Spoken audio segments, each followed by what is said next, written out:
Hello दोस्तों, हम लोग PYQ सीरीज़ कर रहे हैं। ये BPSC का पेपर कर रहे हैं जो कि आगे आने वाले किसी भी स्टेट PCS के लिए काफ़ी इम्पोर्टेंट होंगे। और BPSC के थ्रू जो भी एग्ज़ाम्स या टीचर्स के भी एग्ज़ाम लिए जाएंगे या अन्य स्टेट में भी जो शिक्षक भर्ती होता है जहां सामान्य अध्ययन से क्वेश्चन पूछे जाते हैं उसके लिए काफ़ी महत्वपूर्ण सेशन होंगे। ये 68वीं का पेपर है, 68th BPSC का, ठीक है, 68th BPSC का पेपर है, ठीक है, ध्यान रखेंगे। जो कि आगे आने वाले किसी भी PCS एग्ज़ाम या बिहार में जो 72वीं अभी होने वाला है उसके लिए भी, और या TRE-4 का एग्ज़ाम होगा शिक्षक भर्ती, उसके लिए भी काफ़ी इम्पॉर्टेंट होगा। क्योंकि जो क्वेश्चन पूछ दिए जाते हैं उसके आसपास से क्वेश्चन भी पूछे जाते हैं और रिपीट भी होते हैं। और एक ये है कि थोड़ा आइडिया भी मिलता है कि किस तरह से क्वेश्चन पूछे जाएंगे। ठीक है दोस्तों, तो चलिए स्टार्ट करते हैं। ये 68वीं BPSC का पेपर है। कंकाल के वे हिस्से जो हड्डियों की तरह सख्त नहीं होते और जो मोड़े जा सकते हैं वे हैं क्या हैं? तो वो कार्टिलेज हैं। ठीक है, कार्टिलेज। कंकाल के वे हिस्से जो हड्डियों की तरह सख्त नहीं होते हैं और जो मोड़े जा सकते हैं वे क्या हैं? तो वो हैं कार्टिलेज। ठीक है, C आंसर हो जाएगा। कार्टिलेज है, जैसे कान वगैरह की जो हड्डियाँ होती हैं मोड़ी जाती हैं ना, कार्टिलेज होती हैं। लाइकेन में एक क्लोरोफिल युक्त पार्टनर शैवाल और कवक एक साथ रहते हैं। ठीक है, शैवाल और कवक जो है एक साथ रहते हैं। लाइकेन में एक क्लोरोफिल युक्त पार्टनर एक साथ रहते हैं। कौन कौन से? तो शैवाल और कवक रहते हैं। ठीक है, ध्यान रखेंगे, ये आंसर हो जाएगा। ये फाइनल आंसर की के अनुसार ही करूँगा। ठीक है, BPSC ने जो फाइनल आंसर की दिया है उसके अनुसार मेन पेपर सही कर रहा हूँ। ठीक है, चलिए। मादा एनोफिलीज को मादा क्यूलेक्स से अलग किया जा सकता है क्योंकि यह बैठती है। कैसे बैठती है? तो अंतः स्तर के साथ एक कोण पर बैठती है। ठीक है, अंतः स्तर के साथ एक कोण पर। B आंसर हो जाएगा। मादा एनोफिलीज को मादा क्यूलेक्स से अलग किया जा सकता है क्योंकि यह बैठती है अंतः ये अधः स्तर के साथ एक कोण पर। अधः स्तर के साथ एक कोण पर बैठती है। B आंसर हो जाएगा। नेक्स्ट क्वेश्चन देखते हैं। शरीर की प्रतिरोधक क्षमता से जुड़ा सबसे महत्वपूर्ण कोशिका प्रकार क्या है? तो शरीर की प्रतिरोधक क्षमता से जुड़ा सबसे महत्वपूर्ण कोशिका प्रकार है तो लिम्फोसाइट है। ठीक है, प्रतिरोधक क्षमता से जुड़ा हुआ है लिम्फोसाइट। शरीर की प्रतिरोधक क्षमता से जुड़ा सबसे महत्वपूर्ण कोशिका प्रकार है लिम्फोसाइट। C आंसर हो जाएगा। ठीक है, ध्यान रखेंगे। नेक्स्ट क्वेश्चन देखेंगे। मानव शरीर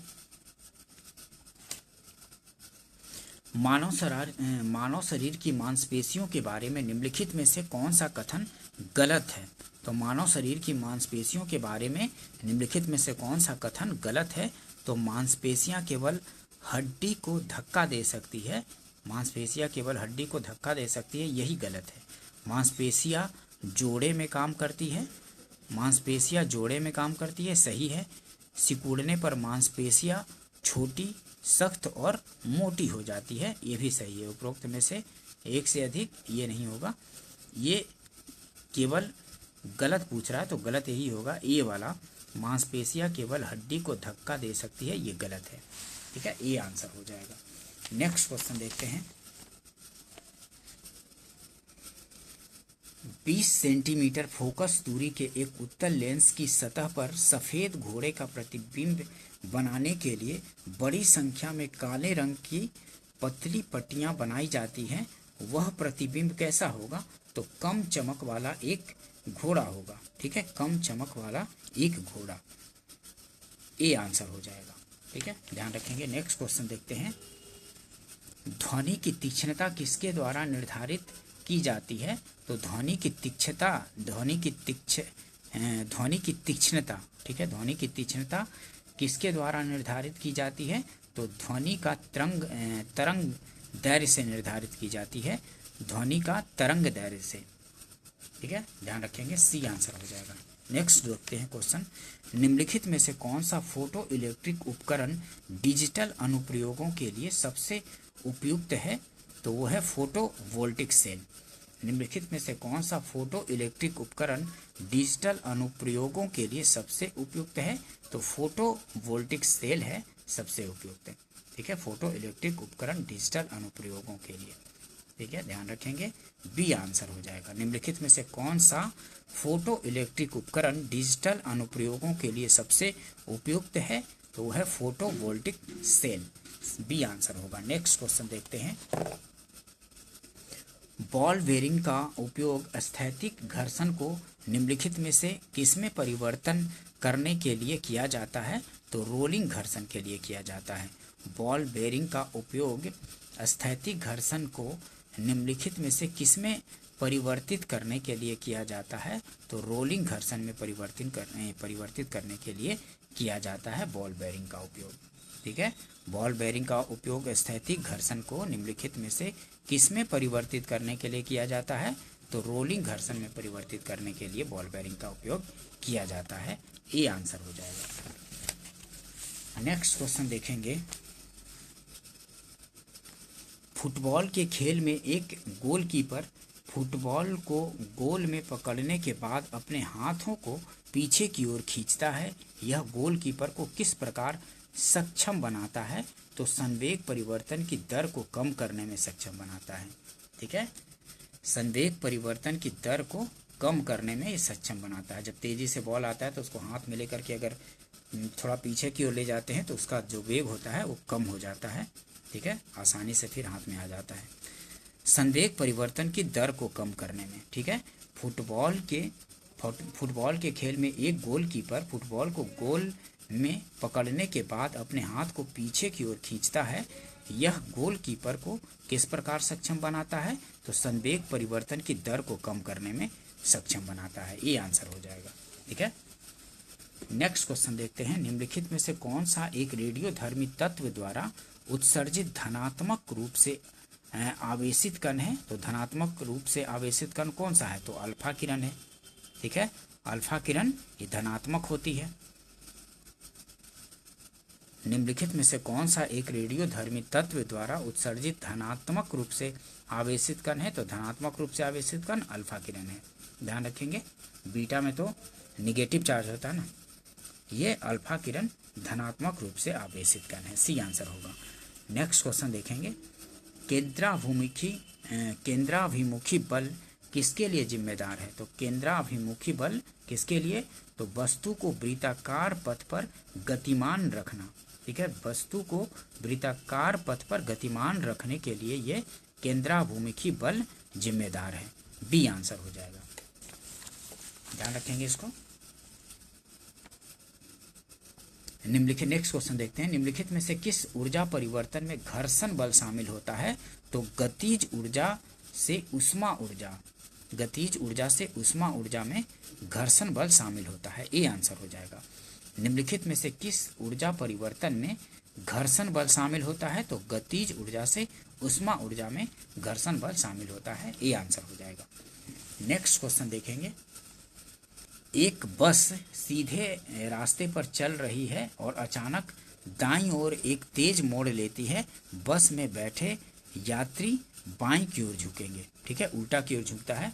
अगर बाईं ये दाईं की ओर तेज मोड़ लेता है तो बस में बैठे यात्री बाईं की ओर झुकेंगे, उल्टा झुक जाता है। ठीक है, ध्यान रखेंगे, सी आंसर हो जाएगा, बाईं ओर झुकेंगे। एक बस सीधे रास्ते पर चल रही है और अचानक दाईं ओर एक तेज मोड़ लेती है तो बस में बैठे यात्री बाईं ओर झुकेंगे। ठीक है, ध्यान रखेंगे, सी आंसर हो जाएगा। नेक्स्ट क्वेश्चन देखते हैं। एक संगीत कार्यक्रम में ऑर्केस्ट्रा बजाने से पहले एक सितार वादक तनाव को समायोजित करने की कोशिश करता है और स्ट्रिंग को उपयुक्त रूप से बांधता है। ऐसा करके वह क्या ठीक करने की कोशिश करता है? तो अन्य वाद्य यंत्रों की आवृत्ति के साथ सितार स्ट्रिंग की आवृत्ति को, ठीक है, अन्य वाद्य यंत्रों की आवृत्ति के साथ सितार स्ट्रिंग की आवृत्ति को ठीक करने की कोशिश करता है। ठीक है, ये आंसर हो जाएगा। एक संगीत कार्यक्रम में ऑर्केस्ट्रा बजाने से पहले एक सितार वादक तनाव को समायोजित करने की कोशिश करता है और स्ट्रिंग को उपयुक्त रूप से बांधता है। ऐसा करके वह क्या ठीक करने की कोशिश करता है? तो अन्य वाद्य यंत्रों की आवृत्ति के साथ सितार स्ट्रिंग की आवृत्ति। ठीक है, ध्यान रखेंगे, ये आंसर हो जाएगा। नेक्स्ट क्वेश्चन देखेंगे। पदार्थ के एक रूप का कोई निश्चित आकार नहीं होता है, लेकिन इसका एक निश्चित आयतन होता है। पदार्थ के इस रूप का एक उदाहरण है मिट्टी का तेल। ठीक है, पदार्थ के एक रूप का कोई निश्चित आकार नहीं होता है, लेकिन इसका एक निश्चित आयतन होता है। पदार्थ के इस रूप का एक उदाहरण है मिट्टी का तेल। सी आंसर हो जाएगा। ठीक है, नेक्स्ट क्वेश्चन देखते हैं। कुछ धातु ऑक्साइड अम्ल और क्षार के साथ अभिक्रिया कर नमक और पानी बनाते हैं। इन्हें उभयधर्मी ऑक्साइड कहते हैं। उभयधर्मी ऑक्साइड के उदाहरण हैं Al2O3 और ZnO जिंक ऑक्साइड। ठीक है, Al2O3 और जिंक ऑक्साइड। ये कुछ धातु ऑक्साइड अम्ल और क्षार के साथ अभिक्रिया कर नमक और पानी बनाते हैं। इन्हें उभयधर्मी ऑक्साइड कहते हैं। उभयधर्मी ऑक्साइड के उदाहरण हैं क्या? तो Al2O3 और जिंक ऑक्साइड। ठीक है, बी आंसर हो जाएगा। नेक्स्ट क्वेश्चन देखते हैं। कौन सी गैस अपने ग्रीन हाउस प्रभाव से ग्लोबल वार्मिंग में योगदान करती है? तो ग्लोबल वार्मिंग में कौन योगदान करती है? कार्बन डाइऑक्साइड भी करती है, एंड नाइट्रस ऑक्साइड भी करती है, मीथेन भी करती है। ये तीनों तो उपयुक्त में से एक से अधिक हो जाएगा। ठीक है, उपयुक्त में से एक से अधिक।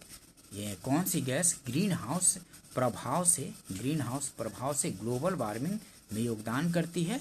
तो कार्बन डाइऑक्साइड भी करती है, नाइट्रस ऑक्साइड भी करती है और मीथेन भी करती है। तो उपयुक्त में से एक से अधिक हो जाएगा। ये क्वेश्चन काफ़ी बार पूछा जाता है कि किससे ग्लोबल वार्मिंग होता है, कौन कौन सी गैसों से, और या फिर ये भी पूछा जाता है कौन सा घटक है ग्लोबल वार्मिंग करने का।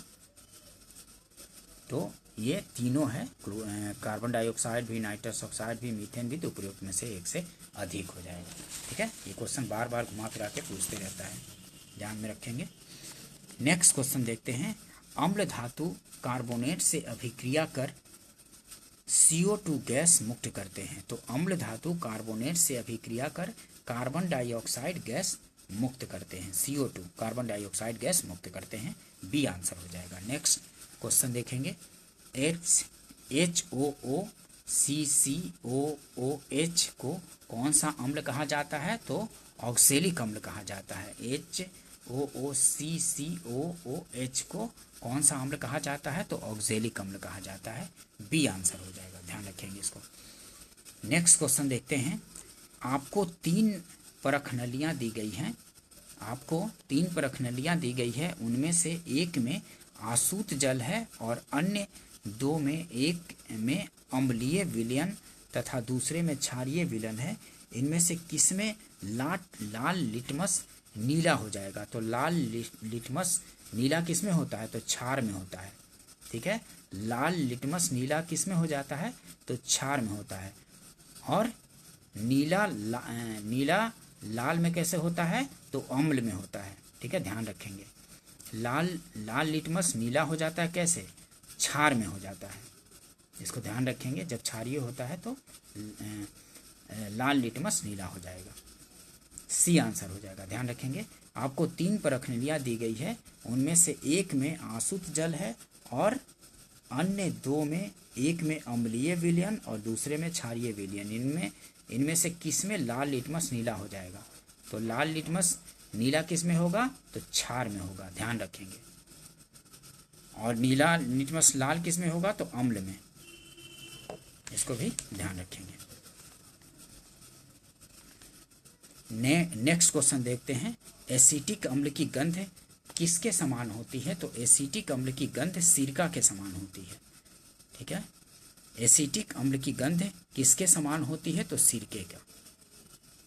सिरका में एसिटिक अम्ल होता है ना। ठीक है, सिरके में एसिटिक अम्ल होता है। ए आंसर हो जाएगा, ध्यान रखेंगे इसको। नेक्स्ट क्वेश्चन देखते हैं। शुष्क HCl गैस शुष्क HCl गैस शुष्क लिटमस पत्र का रंग क्यों नहीं बदलती? शुष्क HCl गैस शुष्क लिटमस पत्र का रंग क्यों नहीं बदलती? तो कोई H3O आयन कोई H3O प्लस आयन मौजूद नहीं होंगे। लिटमस केवल H3O प्लस आयन की उपस्थिति में रंग बदलता है।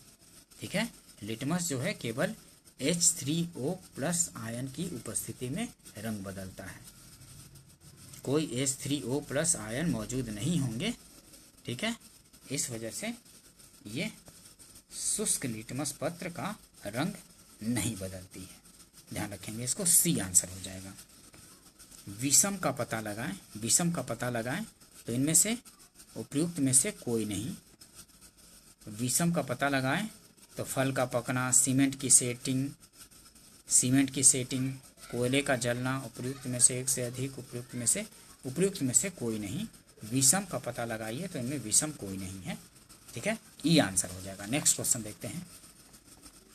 हीरे और ग्रेनाइट के बारे में निम्नलिखित में से कौन सा कथन सत्य है? तो हीरे और ग्रेनाइट के बारे में निम्नलिखित में से क्या कथन सत्य है? तो उपयुक्त में से कोई नहीं हो जाएगा। उनकी विद्युत चालकता समान होती है। हीरे और ग्रेफाइट के बारे में कौन सा कथन सत्य है पूछ रहा है। तो उनकी विद्युत चालकता समान होती है, नहीं। हीरा और ग्रेफाइट में तो चालक होता है, मतलब कि, लेकिन हीरा में थोड़ी ना होता है विद्युत चालकता। तो ये उनकी विद्युत चालकता समान होती है, गलत हो गया। उनके पास समान क्रिस्टलीय संरचना है, तो ये भी गलत है। उनके पास समान डिग्री की कठोरता है, तो ये भी गलत है। ठीक है, हीरा ज़्यादा कठोर होता है, ग्रेफाइट तो टूट जाता है ऐसे ही। ठीक है, तो ये भी गलत हो गया। तो तीनों गलत हो गया, उपयुक्त में से कोई नहीं हो जाएगा। हीरे और ग्रेफाइट के बारे में निम्नलिखित में से कौन सा कथन सत्य पूछ रहा था, तो इनमें से कोई सत्य नहीं है, ई आंसर हो जाएगा। नेक्स्ट क्वेश्चन देखते हैं। किसमें परिवर्तन के कारण रंध्र खुलते या बंद होते हैं? तो कोशिकाओं में पानी की मात्रा के कारण। कोशिकाओं में पानी की मात्रा। किसमें परिवर्तन के कारण रंध्र खुलते या बंद होते हैं? तो कोशिकाओं में पानी की मात्रा के कारण, सी आंसर हो जाएगा। नेक्स्ट क्वेश्चन देखते हैं। क्लोरोफिल सूर्य के प्रकाश के लाल और नीले तरंग दैर्घ्य को अवशोषित करता है। लाल और नीले तरंग दैर्घ्य को अवशोषित करता है। ध्यान रखेंगे, काफी बार पूछा जाता है। क्लोरोफिल जो है सूर्य के प्रकाश के लाल और नीले तरंग दैर्घ्य को अवशोषित करता है, ये आंसर हो जाएगा। नेक्स्ट क्वेश्चन देखते हैं। निम्नलिखित में से कौन सा तेल सही नहीं है, मेल सही नहीं है? निम्नलिखित में से कौन सा मेल सही नहीं है? तो आधार के पास शाखाओं के साथ मोटा कठोर तना पेड़। आधार के पास शाखाओं के साथ मोटा कठोर तना पेड़, तो ये सही नहीं है सम्मिलित, ये सही मेल नहीं है। ठीक है, ए आंसर हो जाएगा, मतलब बी आंसर होगा, ये सही सुमेलित नहीं है। पर्णवृत्त पत्ती को तने से जोड़ना सही है। कमजोर तना जो सीधा खड़ा नहीं हो सकता वो लता है। उपयुक्त में से एक से अधिक, ये बी सही नहीं है सुमेलित। ठीक है, बी आंसर हो जाएगा। नेक्स्ट क्वेश्चन देखते हैं। सक्शन पुल के कारण पेड़ों में पानी बहुत ऊंचाई तक पहुंच जाता है, जिसका कारण है तो वाष्पोत्सर्जन है, सी आंसर हो जाएगा। सक्शन पुल के कारण पेड़ों में पानी बहुत ऊंचाई तक पहुंच जाता है, जिसका कारण है वाष्पोत्सर्जन, सी आंसर होगा। नेक्स्ट क्वेश्चन देखते हैं। निम्नलिखित में से कौन सा क्लोरोप्लास्ट का एक लक्षण है जो उसे स्व प्रतिकृति के योग्य बनाता है? तो DNA और RNA दोनों की उपस्थिति। ठीक है, निम्नलिखित में से कौन सा क्लोरोप्लास्ट का एक लक्षण है जो स्व प्रतिकृति के योग्य बनाता है? तो उसे स्व प्रतिकृति के योग्य कौन बनाता है? तो DNA और RNA दोनों की उपस्थिति। डीएनए और आरएनए दोनों की उपस्थिति। निम्नलिखित में से कौन सा क्लोरोप्लास्ट का एक लक्षण है जो उसे स्व प्रतिकृति के योग्य बनाता है? ये आंसर है, ध्यान रखेंगे। ये थोड़ा रीजनिंग का क्वेश्चन है, रीजनिंग नहीं करेंगे, ठीक है।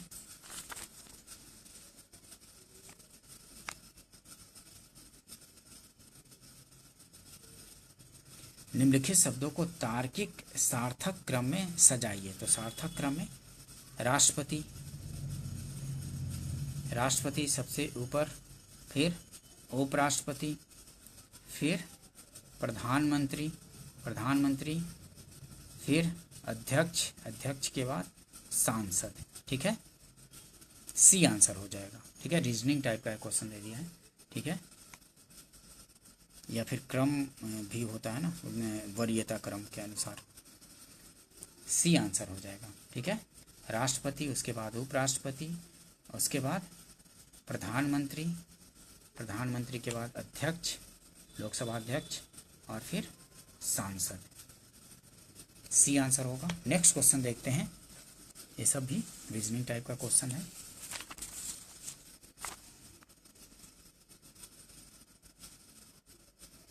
भारत में जिला स्तर पर उपभोक्ता विवाद निवारण के संदर्भ में निम्नलिखित में से कौन सा कथन सही नहीं है? तो इनमें से कथन सही नहीं है ये पूछ रहा है। भारत में जिला स्तर पर उपभोक्ता विवाद निवारण के संदर्भ में निम्नलिखित में से कौन सा कथन सही नहीं पूछ रहा है। तो जिला फोरम उन शिकायतों पर विचार करता है जहां वस्तुओं या सेवाओं का मूल्य 50 लाख रुपए से अधिक नहीं होता।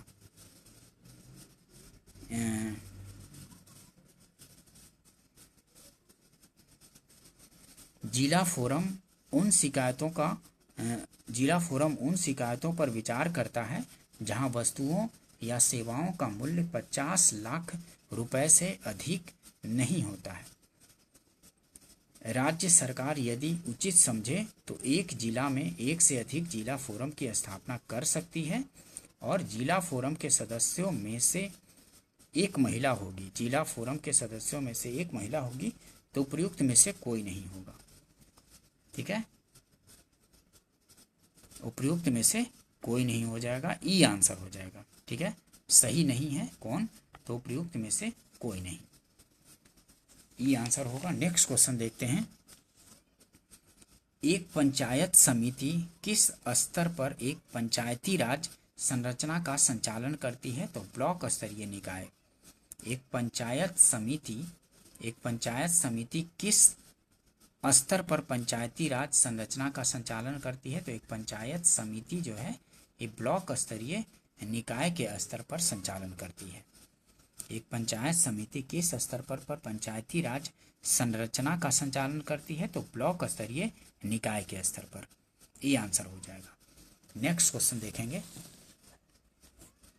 निम्नलिखित में से किसे समुदाय विकास के पहले कार्यक्रम के रूप में स्थापित किया गया था?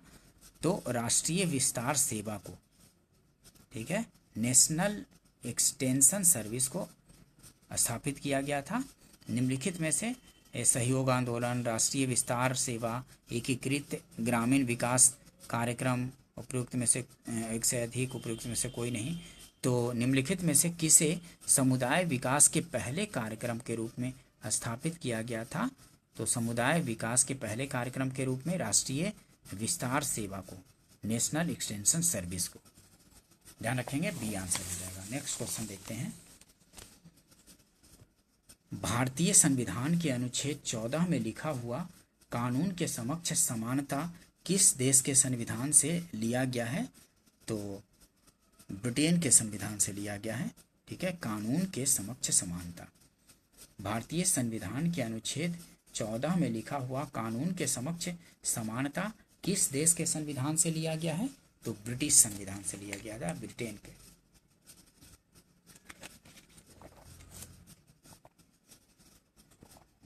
बी आंसर हो जाएगा, ध्यान रखेंगे। नेक्स्ट क्वेश्चन देखते हैं। भारतीय संविधान को बनाने में कितना समय लगा? तो 2 वर्ष 11 महीना 18 दिन। ये काफ़ी बार पूछ दिया जाता है, रिपीट काफ़ी होता है कि भारतीय संविधान को बनाने में कितना समय लगा? तो 2 वर्ष 11 महीना 18 दिन, ये आंसर हो जाएगा। नेक्स्ट क्वेश्चन देखेंगे, राज्य का मंत्रिपरिषद सामूहिक तौर पर किसके प्रति उत्तरदायी होता है? तो राज्य का मंत्रिपरिषद पूछ रहा है तो विधानसभा के प्रति, ठीक है। और केंद्र का मंत्रिपरिषद किसके प्रति? तो लोकसभा के प्रति, ठीक है, ध्यान रखेंगे इसको। ये काफ़ी बार पूछा जाता है कि राज्य का मंत्रिपरिषद सामूहिक तौर पर किसके प्रति उत्तरदायी होता है? तो विधानसभा के प्रति, ठीक है। और सेंटर का किसके प्रति? तो लोकसभा के प्रति, ध्यान रखेंगे इसको, ये आंसर हो जाएगा। नेक्स्ट क्वेश्चन देखते हैं, काफी बार रिपीट होता है क्वेश्चन।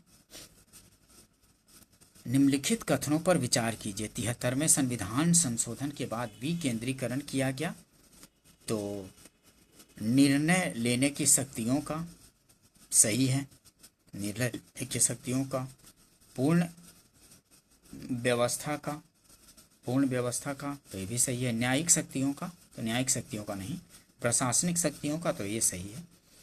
1, 2 और 4 सही है, ठीक है, 1, 2 और 4 सही है, तो सी आंसर हो जाएगा। 73वें संशोधन के बाद विकेंद्रीकरण किया गया, किसका? तो निर्णय लेने की शक्तियों का, सही है। पूर्ण व्यवस्था का, ये भी सही है। और न्यायिक शक्तियों का नहीं, ये प्रशासनिक शक्तियों का, तो सही। 1, 2 और 4 सही है, सी आंसर हो जाएगा। 1, 2 और 4 सही है। नेक्स्ट क्वेश्चन देखते हैं, राज्यसभा में प्रतिनिधित्व में शामिल है, राज्यसभा में प्रतिनिधित्व में शामिल है कौन कौन? तो राज्यसभा में प्रतिनिधित्व में शामिल हैं भारत के राष्ट्रपति द्वारा मनोनीत सदस्य। राज्यसभा में प्रतिनिधित्व में भारत के राष्ट्रपति द्वारा मनोनीत सदस्य बिल्कुल शामिल हैं। 12 लोगों को मनोनीत किया जाता है राष्ट्रपति द्वारा राज्यसभा में। और नागरिकों द्वारा सीधे चुने गए सदस्य राज्यसभा में सीधे नागरिकों द्वारा चुने जाते हैं? नहीं चुने जाते हैं। अप्रत्यक्ष रूप से नागरिकों द्वारा उनके प्रतिनिधियों के माध्यम से चुने गए सदस्य, तो ये सही है, ठीक है। ए और सी सही है, तो उपयुक्त में से एक से अधिक हो जाएगा, ठीक है, उपयुक्त में से एक से अधिक, डी आंसर हो जाएगा। नेक्स्ट क्वेश्चन देखते हैं, निम्नलिखित में से किसका संबंध भारत के सर्वोच्च न्यायालय से है? तो क्या पूछ रहा है कि निम्नलिखित में से किसका संबंध भारत के सर्वोच्च न्यायालय से है? तो कॉलेजियम प्रणाली, बिल्कुल सर्वोच्च न्यायालय में कॉलेजियम प्रणाली है जिससे कि न्यायाधीशों की नियुक्ति की जाती है, कॉलेजियम प्रणाली। और अपीलीय अधिकार क्षेत्र, बिल्कुल सर्वोच्च न्यायालय को में अपीलीय अधिकार प्राप्त है सर्वोच्च न्यायालय को, ये भी सही है। और मूल अधिकार क्षेत्र, ये भी सही है, मूल अधिकार के क्षेत्र में सर्वोच्च न्यायालय को अधिकार प्राप्त है, ठीक है।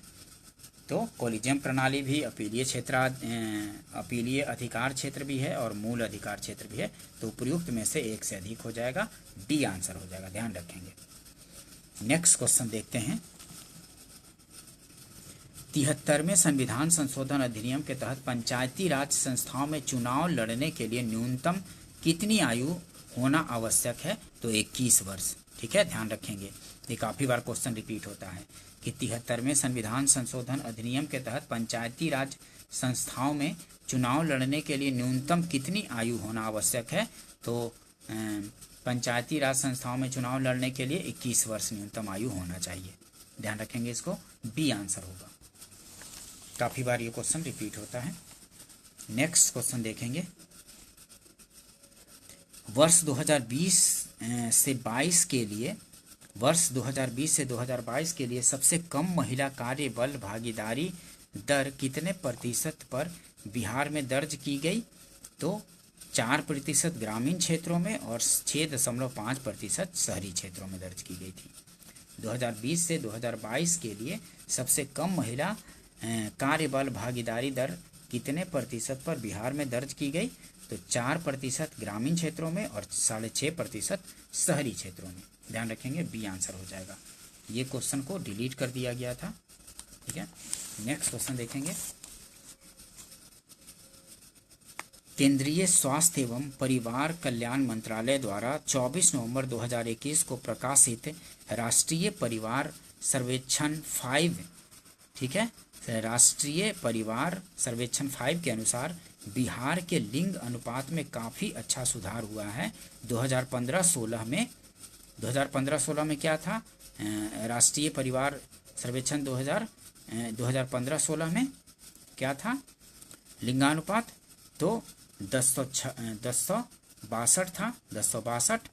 और 2020-22 में मतलब 2015-16 में 1062 से बढ़कर 2020-22 में 1090 हो गया है। ठीक है, ध्यान रखेंगे। बिहार के लिंग अनुपात में काफ़ी अच्छा सुधार हुआ है। 2015-16 में कितना था? तो 1062 था, और 2020 से 22 में कितना हो गया? तो 1090, मतलब 1090 हो गया। ध्यान रखेंगे, बी आंसर हो जाएगा। नेक्स्ट क्वेश्चन देखते हैं। बिहार आर्थिक सर्वेक्षण 2021-22 के अनुसार 2020-21 में बिहार के सकल राज्य घरेलू उत्पाद जीएसडीपी की वृद्धि दर कितनी रही? तो 2.5% थी। अब तो 2025-26 वाला आर्थिक सर्वेक्षण से पूछे जाएंगे बिहार के, तो उसको करना होगा। जब एग्जाम देंगे तो उसको अपडेट करना पड़ेगा। ठीक है, आर्थिक सर्वेक्षण बिहार का भी और इंडिया का भी, बजट भी। निम्नलिखित में से कौन सा एक बिहार की अर्थव्यवस्था के मामले में सही है? तो इनमें से कौन सी बिहार की अर्थव्यवस्था के बारे में सही पूछ रहा है। निम्नलिखित में से कौन सा एक बिहार की अर्थव्यवस्था के मामले में सही है? तो अर्थव्यवस्था का व्यावसायिक ढांचा ऊपर से स्थिर है। तो अर्थव्यवस्था का व्यावसायिक ढांचा ऊपर से स्थिर है, और भारत में सबसे कम विकास दर में से एक है जो 2.5% है। भारत में सबसे कम विकास दर में से एक है जो 2.5% है, और बिहार में अधिकतर प्राथमिक वस्तुओं का उत्पादन होता है। बिहार में अधिकतर प्राथमिक वस्तुओं का उत्पादन होता है। तो उपयुक्त में से एक से अधिक हो जाएगा। ठीक है, ध्यान रखेंगे, उपयुक्त में से एक से अधिक होगा।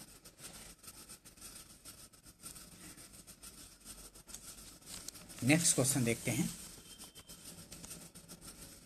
SEZ अधिनियम 2005 के उद्देश्य क्या हैं? तो SEZ अधिनियम 2005 के उद्देश्य पूछ रहा है कि SEZ अधिनियम 2005 स्पेशल इकोनॉमिक जोन अधिनियम 2005 जो आया था उसी का पूछ रहा है। तो अतिरिक्त आर्थिक गतिविधियों का उत्पादन इसका उद्देश्य था, सही। अतिरिक्त आर्थिक गतिविधियों का उत्पादन, सही। वस्तुओं और सेवाओं के निर्यात को बढ़ाना इसका उद्देश्य था, ये भी सही। रोजगार निर्माण उद्देश्य था, ये भी सही। तो तीनों सही हो जाएगा, 1, 2, 3 बी आंसर हो जाएगा। ठीक है, SEZ स्पेशल इकोनॉमिक जोन है ना, SEZ। ठीक है, 2005 के उद्देश्य क्या है? तो अतिरिक्त आर्थिक गतिविधियों का उत्पादन, और वस्तुओं और सेवाओं के निर्यात को बढ़ावा, और रोजगार निर्माण। तो तीनों सही हो जाएगा, बी आंसर हो जाएगा। ध्यान रखेंगे इसको। नेक्स्ट क्वेश्चन देखते हैं। कृषि विपणन प्रणाली में सुधार के लिए भारत सरकार द्वारा अपनाया गया नीतिगत उपाय क्या है? तो कृषि विपणन प्रणाली में सुधार के लिए भारत सरकार द्वारा अपनाया गया नीतिगत उपाय है इनमें से सार्वजनिक वितरण प्रणाली, PDS सही है। न्यूनतम समर्थन मूल्य, ये भी सही है। और बफर स्टॉक का रख रखाव, तो ये भी सही है। ठीक है, डी आंसर हो जाएगा। कृषि विपणन प्रणाली में सुधार के लिए भारत सरकार द्वारा अपनाया गया नीतिगत उपाय क्या है?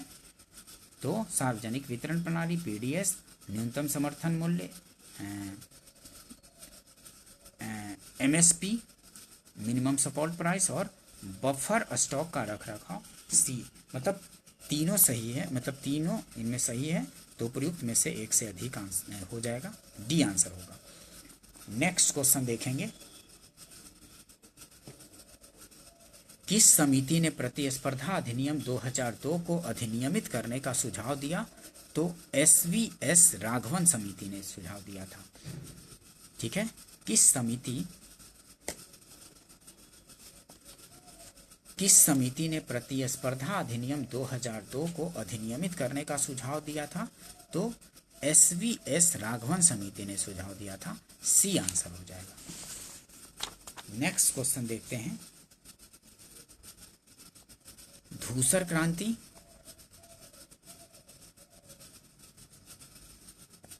धूसर क्रांति, धूसर क्रांति मतलब धूसर मतलब ग्रे, ग्रे क्रांति किससे? तो ग्रे क्रांति है उर्वरक उत्पादन से, उर्वरक से, फर्टिलाइजर से, फर्टिलाइजर से। और गुलाबी क्रांति किससे? तो प्याज उत्पादन से गुलाबी क्रांति। और रजत क्रांति अंडे के उत्पादन से। और लाल क्रांति किससे संबंधित है? तो लाल क्रांति है टमाटर और मांस के उत्पादन से। ठीक है, टमाटर और मांस के उत्पादन से।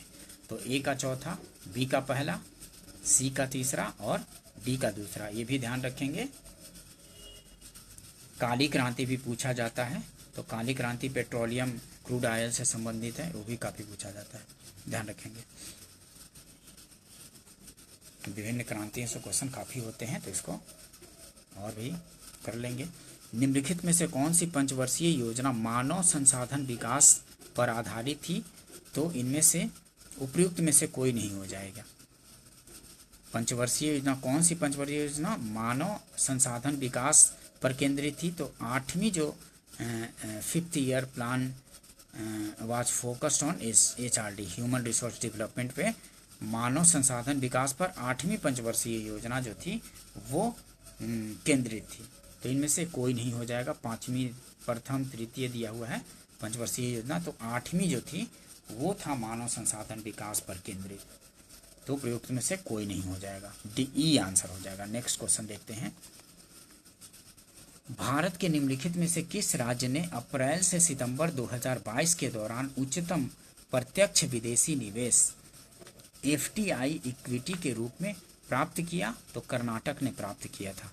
भारत के निम्नलिखित में से किस राज्य ने अप्रैल से सितंबर 2022 के दौरान उच्चतम प्रत्यक्ष विदेशी निवेश FDI इक्विटी के रूप में प्राप्त किया? तो वो कर्नाटक प्राप्त किया था उस समय। ये करंट का क्वेश्चन अब अपडेट करना पड़ेगा कि कौन सबसे ज़्यादा अब FDI प्राप्त कर रहा है, तो वो बजट और सर्वे करेंगे तो उसमें पता चल जाएगा। नेक्स्ट क्वेश्चन देखते हैं।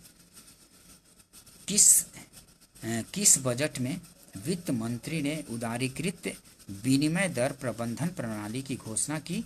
तो यूनियन बजट 1992-93 में की थी। सी आंसर हो जाएगा। किस बजट में वित्त मंत्री ने उदारीकृत विनिमय दर प्रबंधन प्रणाली की घोषणा की थी? तो यूनियन बजट 1992-93 की थी। सी आंसर हो जाएगा। नेक्स्ट क्वेश्चन देखते हैं। पंचवर्षीय योजना के उद्देश्य निम्नलिखित में से कौन से थे? तो पंचवर्षीय योजना के उद्देश्य निम्नलिखित में से कौन से थे? तो पंचवर्षीय योजना का उद्देश्य क्या था? तो विकास था, आधुनिकीकरण था, आत्मनिर्भरता था, साहित्य नहीं। तो 1 2 3, तो 1 2 3 किसी में है? 1 2 4 है, 1 3 4 है, 2 3 4, तो उपयुक्त में से कोई नहीं हो जाएगा। ठीक है, उपयुक्त में से मतलब ये कूट दिया हुआ है, इनमें से करना पड़ेगा ना, ऐसे कूट दे दिया गया है, तो उपयुक्त में से एक से अधिक या उपयुक्त में से कोई नहीं, तो इन कूटों में से कोई नहीं हो जाएगा, क्योंकि 1 2 और 3 सही कहीं होता तो उनमें से चुन लेते, तो इनमें से कोई नहीं होगा, उपयुक्त में से कोई नहीं। ई आंसर हो जाएगा, क्योंकि ये पंचवर्षीय योजना के उद्देश्य निम्नलिखित में से कौन से थे? तो विकास भी था, आधुनिकीकरण था, आत्मनिर्भरता भी था, साहित्य नहीं। 1 2 3 होता इनमें कोई कूट में, तो वो सिलेक्ट करते हैं, लेकिन उपयुक्त में से कोई नहीं हो जाएगा। ई आंसर हो जाएगा, ध्यान रखेंगे इसको। नेक्स्ट क्वेश्चन देखेंगे। गरीबी रेखा को निर्धारित करने के लिए कौन सा संगठन सर्वेक्षण करता है? तो गरीबी रेखा को निर्धारित करने के लिए कौन सा संगठन सर्वेक्षण करता है? तो NSSO करता है। ठीक है, नेशनल स्टैटिस्टिकल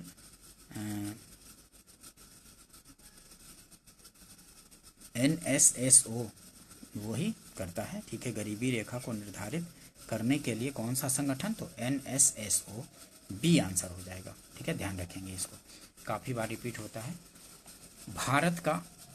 भारत का व्यापार संतुलन माल और सेवाएं दिसंबर 2022 अनंतिम के लिए है कितना, तो -11.98 अरब अमेरिकी डॉलर। भारत का व्यापार संतुलन माल और सेवाएं दिसंबर 2022 के लिए, तो उस समय -11.98 अरब अमेरिकी डॉलर था, क्योंकि व्यापार संतुलन भारत का निगेटिव में होता है करीब करीब। ये आंसर हो जाएगा, ठीक है। तो आपका आपसे अनुसार पूछा जाएगा करंट्स का क्वेश्चन, ठीक है।